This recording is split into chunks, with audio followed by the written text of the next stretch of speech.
Hello students, today we are going to start a new topic of algebra that is called quadratic equation and inequalities. सबसे पहले हम लोग quadratic equations के बारे में पढ़ेंगे and then after we will study about quadratic inequalities. तो कैसे quadratic equations को solve किया जाएगा, क्या quadratic equations होता है, क्या इसका solution आएगा, ये सब हम लोग आज शुरू कर रहे हैं पढ़ना. तो basically we are going to study about quadratic equations.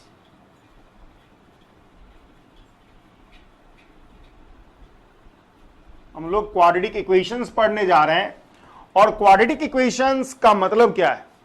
तो देखिए, an equation of the form ax square plus bx plus c is called quadratic equation, जिसमें a नॉन जीरो है. Quadratic equation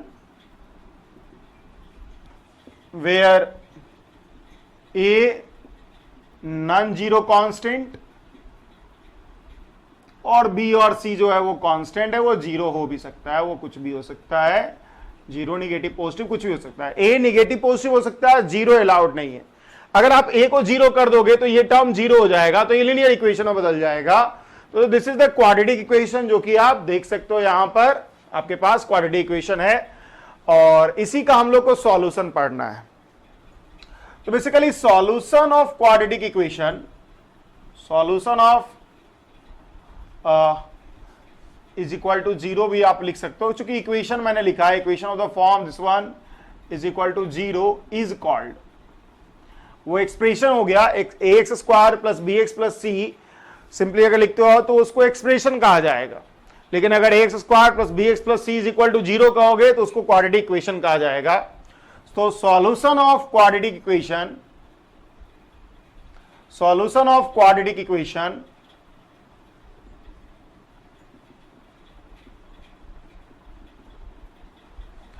are called roots of the equation. इसको roots कहा जाएगा. X square plus B x plus C is equal to zero को roots of the equation कहा जाएगा. और हम लोग इसको इस तरह से फाइंड आउट करेंगे. देखिए, इफ अल्फा एंड बीटा, मान लीजिए आपके पास क्या है, if alpha and beta are roots of X square plus B x plus C is equal to zero, then गौर कीजिएगा, अगर ये रूट्स है, सॉल्यूशन है, तो ये सेटिस्फाई करेगा.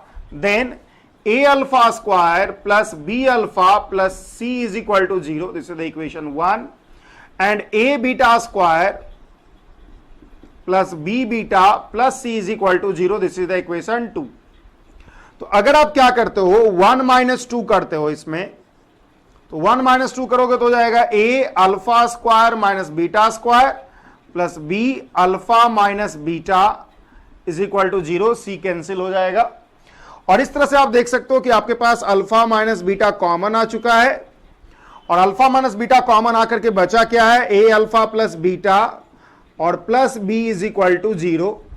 तो या तो आप अल्फा बराबर बीटा कर लो, या फिर आपके पास अल्फा बराबर बीटा हो जाएगा और हमारे पास होगा अल्फा प्लस बीटा का वैल्यू माइनस बी अपॉन ए.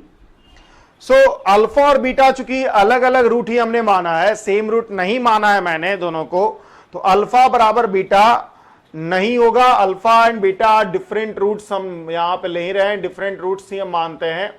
डिफरेंट रूट्स अगर है तो इसका मतलब ये फॉर डिफरेंट रूट ये संभव रूट्स इट इज रॉन्ग. अगर आप डिफरेंट रूट लेके चल रहे हो तो ये रॉन्ग है. तो आपके पास एक चीज आ गया है कि जो रूट्स अल्फा और बीटा आप लोगे उसका समेशन क्या होगा, माइनस बी अपॉन ए होगा. This is the point here.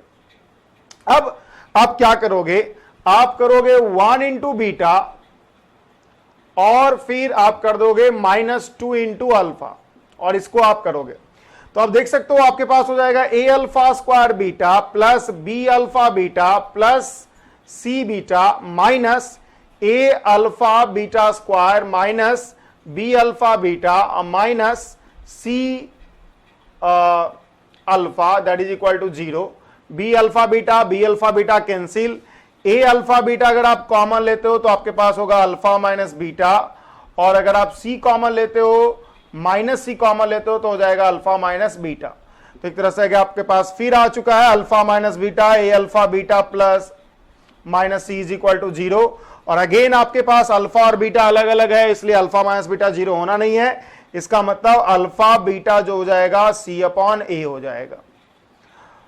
तो ये दो रिलेशन है जो कि आप जानते होंगे या जान सकते हैं कि अगर आपके पास quadratic equation ax square plus bx plus C है तो पहला पॉइंट ये है कि सम ऑफ द रूट जो अल्फा बीटा आप देख रहे होंगे, अल्फा बीटा जो आपके पास है, sum of the root will be equal to minus B upon A, मतलब जो x का कोफिशिएंट है उसका minus divide by A, this is the sum of the root. और अगर आप क्या करते हो प्रोडक्ट ऑफ रूट्स लेते हो तो आपके पास क्या होगा सी अपॉन ए आ जाएगा, सी अपॉन ए मतलब कांस्टेंट टर्म जिसमें कि वेरिएबल प्रेजेंट नहीं था डिवाइड बाई ए। तो ध्यान रखना है कि अगर आप अल्फा प्लस बीटा लेते हो तो आपके पास आ रहा है माइनस बी बाई ए, और अगर आप अल्फा बीटा लेते हो तो आपके पास आएगा सी बाई ए। सो ये दोनों पॉइंट है जो कि आपको याद रखना चाहिए, समझ में आना चाहिए कि किस तरह से ये दोनों पॉइंट आया है। तो किसी भी क्वाड्रेटिक इक्वेशन के लिए सम ऑफ द रूट और प्रोडक्ट ऑफ द रूट को आप फाइंड आउट कर सकते हो।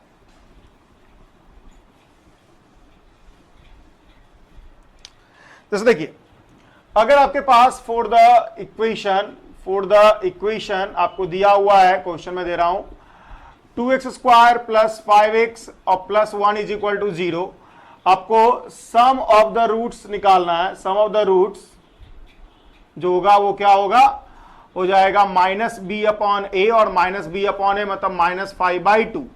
और अगर प्रोडक्ट ऑफ द रूट्स की बात करें, प्रोडक्ट ऑफ द रूट्स की बात करें तो आपके पास हो जाएगा C upon A that is equal to 1/2। तो ये जो है आपके पास दिख रहा होगा कि सम ऑफ द रूट्स क्या है और प्रोडक्ट ऑफ द रूट्स क्या है for this equation 2x square plus 5x plus 1 is equal to 0। अगर हम क्वेश्चन नंबर 2 की बात करते हैं तो अगर फिर इस तरह से दे रहे हैं for the complex, for the equation not complex, x square minus 2x plus 5 is equal to 0। तो सम ऑफ द रूट्स की अगर हम बात करें, यहां पर सम ऑफ द रूट्स की बात अगर हम करें तो आपके पास हो जाएगा minus of minus 2 upon 1 this is equal to plus 2। And product of the roots की अगर हम बात करें, प्रोडक्ट ऑफ द रूट्स की अगर हम बात करें तो आपको क्या हो जाएगा 5 upon 1 that is equal to 5। तो ये जो है बहुत इजी है, आप आसानी से सम ऑफ द रूट्स और प्रोडक्ट ऑफ द रूट्स को निकाल सकते हो for quadratic equation. Quadratic equation के बारे में आपने पढ़ा भी होगा 10th स्टैंडर्ड 9th स्टैंडर्ड में, जो कि आपको आसानी से आ रहा होगा। हम बात करते हैं रूट्स ऑफ क्वाड्रेटिक इक्वेशन का। ये तो हमने पढ़ा सम और प्रोडक्ट्स ऑफ क्वाड्रेटिक इक्वेशन, और हम लोग पढ़ रहे हैं रूट्स ऑफ क्वाड्रेटिक इक्वेशन। जो क्वाड्रेटिक इक्वेशन है उसका रूट्स क्या होगा, तो देखिए ध्यान दीजिए यहां पे अगर आपके पास क्वाड्रेटिक इक्वेशन है ax square for equation ax square plus bx plus c is equal to 0, तो मैं इसको इस तरह से चेंज कर रहा हूं। मैं इसको क्या करता हूं, a कॉमन ले लेता हूं, आ जाएगा x square plus b by A X अब plus c by A is equal to 0। और अगर आपके पास ये है तो आप देख सकते हो आपके पास आ जाएगा, आप इसको क्या करो, आप इसमें x square plus 2 into b by 2a कर लो, इसको इस तरह से लिख लो आप, और फिर क्या कर लो आप इसमें b square upon 4a square मतलब b अपॉन 2a का स्क्वायर जोड़ दो। और चूंकि आपने जोड़ा भी है तो ऑब्वियस सी बात है आपको घटाना भी पड़ेगा, और प्लस c बाई ए आप रहने दो and that is equal to 0। ये आप देख रहे होंगे।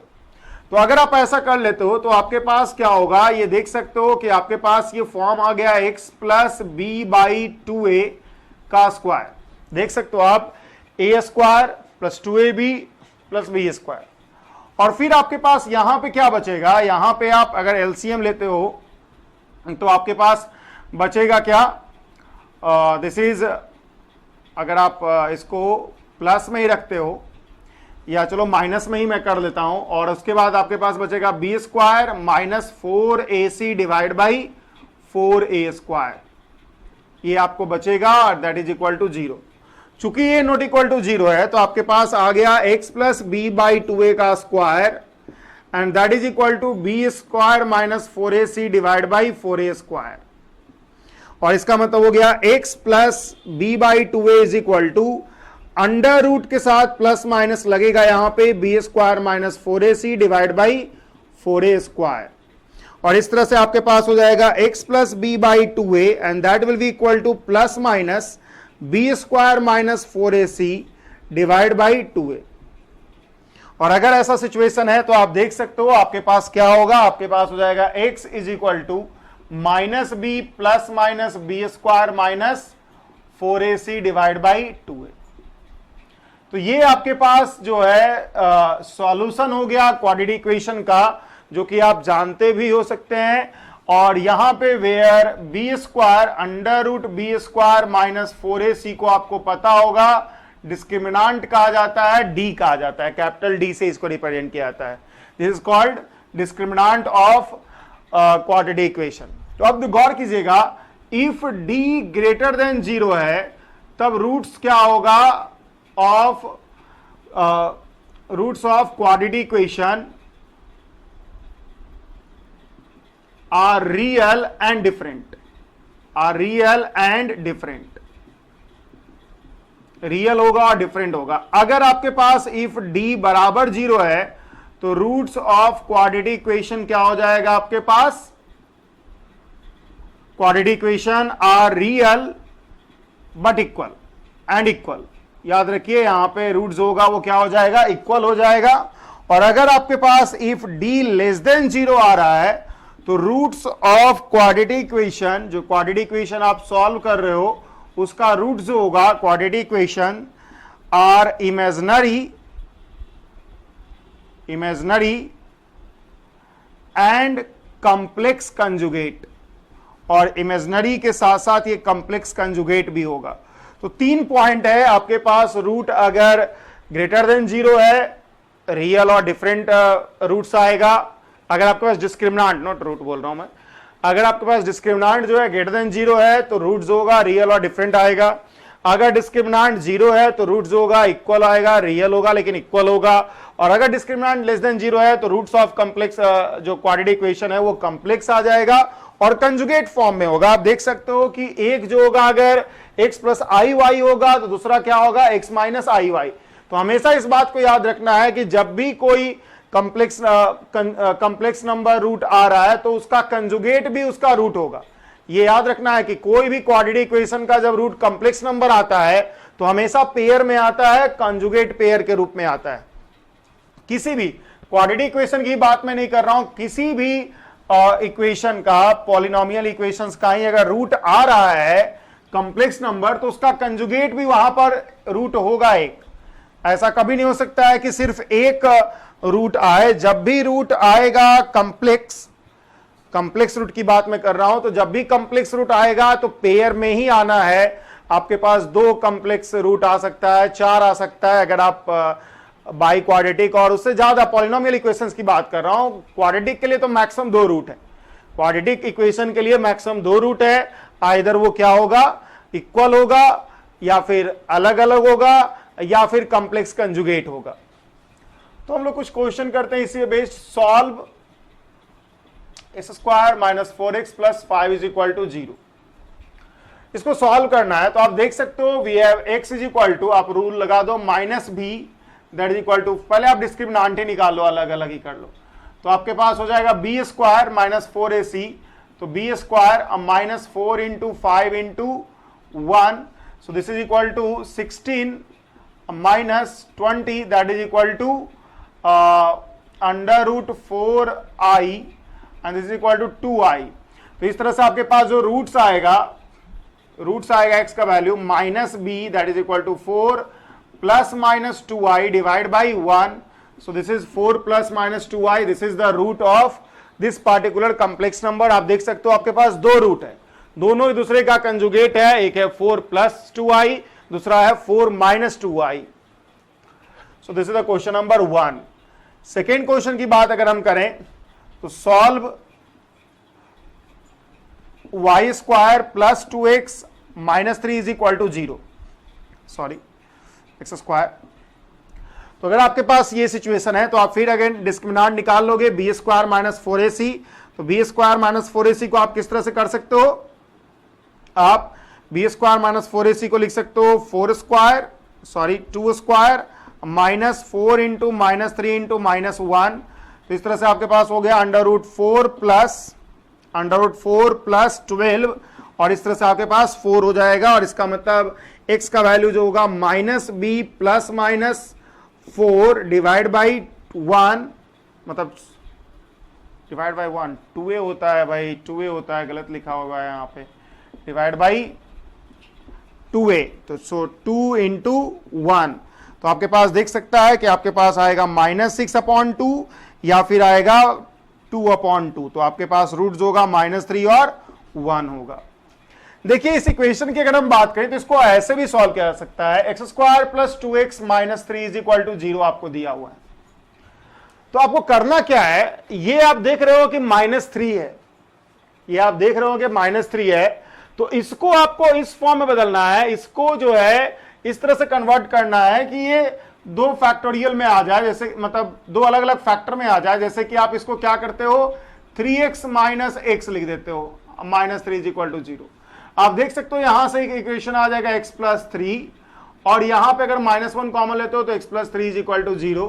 तो आपके पास हो जाएगा x प्लस 3 और x minus 1 is equal to 0, और इस तरह से आपके पास होगा x का वैल्यू -3 और x का वैल्यू +1, जो कि आपको यहां से भी आ जा रहा है।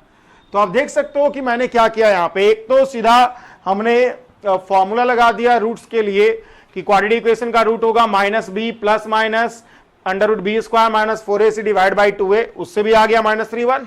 या फिर मैंने क्या किया, इस इक्वेशन को कभी कभी ऐसा पॉसिबल होगा कि जो c टर्म होगा उसको आप ला सकते हो कैसे, b को चेंज करके। b को बेसिकली मैंने 2 फॉर्म में लिखा, एक 2x था b, उसको मैंने 3x माइनस x लिख लिया, और इन दोनों का प्रोडक्ट जब भी आप इस तरह से कन्वर्जन करते हो तो आपको ये ध्यान रखना होता है कि इन दोनों का प्रोडक्ट जिस फॉर्म में, जिन दोनों का चीजों का समेशन आप ला रहे हो b, उन दोनों कोफिशिएंट का समय जो प्रोडक्ट होना चाहिए वो 3 के बराबर हो जाना चाहिए, मतलब c के बराबर हो जाना चाहिए, जो हो रहा है माइनस साइन के साथ 3 के बराबर हो रहा है। तो एग्जैक्टली पॉइंट यही है कि जब भी आपको इस तरह का फॉर्म है कि आपको जो c टर्म है उसको आपको ले आ सकते हो बाय एडिंग और सब्सट्रैक्टिंग b, मतलब एडिंग और b को ऐड और सब्सट्रैक्ट करके लाना है, जिसमें कि दोनों जो टर्म्स है उसका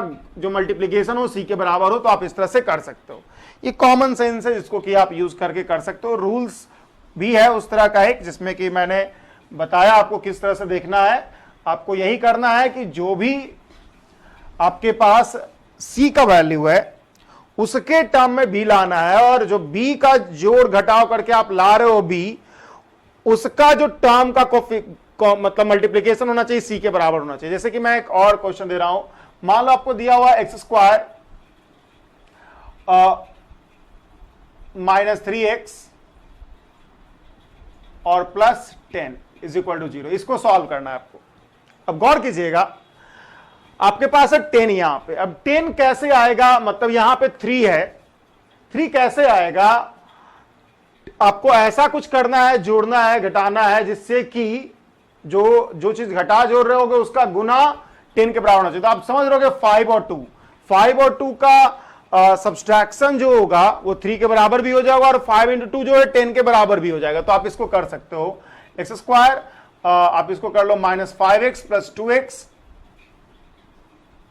और +10, लेकिन इसमें आप गुना करोगे तो फिर ये होगा, आप इसको -10 रखो तो -10 इज इक्वल टू 0। तो आप देखोगे x -5, और यहां पे अगर आप 2 कॉमन लेते हो तो x -5 इज इक्वल टू 0। तो आपके पास होगा x plus 2 x -5 is equal to 0, और इसका मतलब x equal to -2 x equal to +5। तो देखा आपने क्या किया मैंने, कि जो c टर्म है आपके पास यहां पर b का जो वैल्यू है वो -3 है, c का वैल्यू जो है -10 है। तो ये जो मैंने किया, ये आप देख रहे हो कि b को मैंने 2 पार्ट में बदला, तो आपको क्या करना है, b को सम अल्फा बीटा के टर्म में अल्फा बीटा के टर्म में जोड़ना है, और इस तरह से जोड़ना है कि अल्फा बीटा जो होना चाहिए, अल्फा इंटू बीटा जो होना चाहिए वो क्या हो, सी के बराबर हो। साइन के साथ देखना है, इस बात को ध्यान रखना है आपको। अगर आप इस तरह से कन्वर्ट कर लेते हो तो आपको जो है सीधा सीधा कन्वर्ट हो जाएगा। और बेसिकली ये अगर आप गौर करोगे तो ये सम ऑफ रूट और प्रोडक्ट ऑफ रूट से ही रिलेटेड है। तो इस तरह से क्वाड्रेटिक इक्वेशन को आप आसानी से सॉल्व कर सकते हो। हम लोग को जो जेई सिलेबस में जरूरत होता है अप टू क्वाड्रेटिक इक्वेशन ही जरूरत होता है। अगर आप कहीं भी सॉल्यूशन कर रहे हो तो कभी कभी आपको क्यूबिक इक्वेशन आ जाता है, लेकिन क्यूबिक इक्वेशन जब भी आएगा तो आप उसको क्वाड्रेटिक इक्वेशन में बदल करके आप उसको सॉल्व कर सकते हो। नॉर्मली क्यूबिक इक्वेशन इस फॉर्म में आपको पूछा जा सकता है, x minus A and then X square plus B x plus C के फॉर्म में आपको पूछा जा सकता है। मतलब जब भी आपके पास एनी क्यूबिक इक्वेशन जो आपको पूछा जाएगा, cubic equation converts into ever form, converts into ever form, जो हम लोग को पढ़ना है basically cubic equation converts into ever form can be easily solve, आसानी से सॉल्व किया जा सकता है। इसमें एक लीनियर इक्वेशन हो गया और एक क्वाड्रेटिक इक्वेशन हो गया है। लीनियर इक्वेशन और क्वाड्रेटिक इक्वेशन जब हो चुका है तो आप इसको आसानी से सॉल्व कर सकते हो। तो यही हमारा सिलेबस है जिसको कि हम लोग जेई सिलेबस में इतना ही का नीड है कि आपको क्वाड्रेटिक इक्वेशन सॉल्व करने आना चाहिए, और क्यूबिक इक्वेशन जो भी आएगा आपको उसको इस फॉर्म में बदलना होगा। आपको उसको इस फॉर्म में बदलना ही बदलना है। अगर आप इस फॉर्म में, मे भी यहां पे कुछ कोफिशिएंट हो सकता है, मे भी यहां पे कुछ कोफिशिएंट हो सकता है, लेकिन आपको इस फॉर्म में बदलना है। मतलब multiplication of quadratic and linear equation में, क्वाड्रेटिक इक्वेशन और लीनियर इक्वेशन में बदलना है, तब जाकर के आप क्यूबिक इक्वेशन को सॉल्व कर पाओगे इन आवर सिलेबस।